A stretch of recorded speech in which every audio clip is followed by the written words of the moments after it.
दादा रे दादा गजब के माल बा। ए सुभाष बाबू, अरे कुछ सुनाई बा? ला सुना।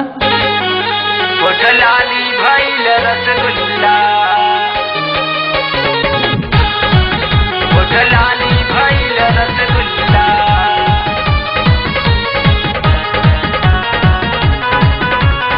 सोलह बारिश में जवान भइल बाड़ू, लेकिन का तो हाई परान भइल बाड़ू। 16 बारिश में जवान भइल बाड़ू, लेकिन का तो हाई परान भइल बाड़ू। तो तोहार का जाता? माथे पे बिदिया काने में बाली, माथे पे बिदिया काने में बाली, नाकी में बान के बुल्ला। तो मन करी की उठवा चाट लई, चाट लई, मन करी की उठवा चाट लई। उठ लाली भइल रसगुल्ला, मन करी की उठवा चाट लई। उठ लाली भइल रसगुल्ला।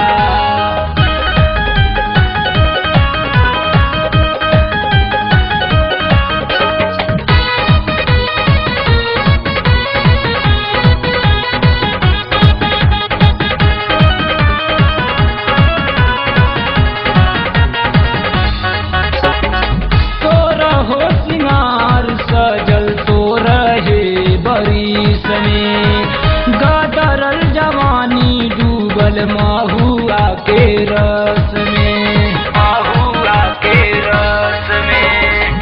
सो रहो सिंगार सजल तो रहे बरिस में, गदरल जवानी डूबल महुआ के रस में। चढ़ल जवानी देखी के रानी, चढ़ल जवानी देखी के रानी, हिले सारा मुहल्ला।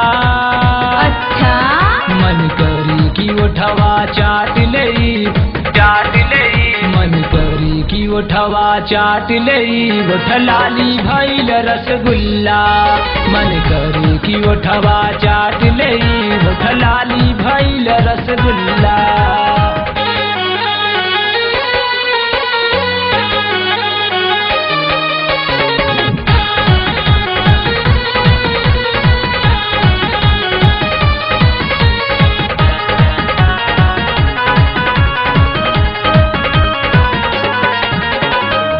कमर कमानी भैले जो बना पहाड़ हो, देखते ही इनके भैले लब के बोखार हो, लब के बोखार हो।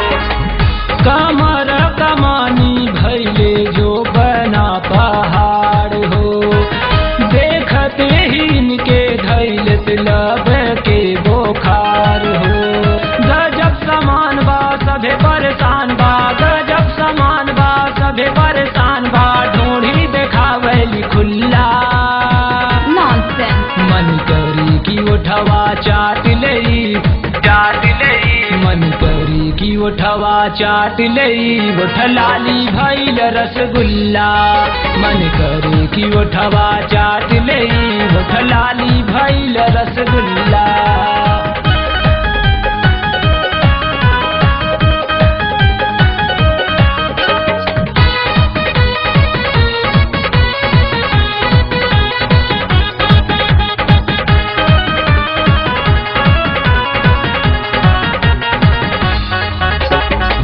अभय जवाहिर कहीं सुन सुबास लाल हो, गलवा गुलाब ये कर रेशम जैसे बाल हो, रेशम जैसे बाल हो।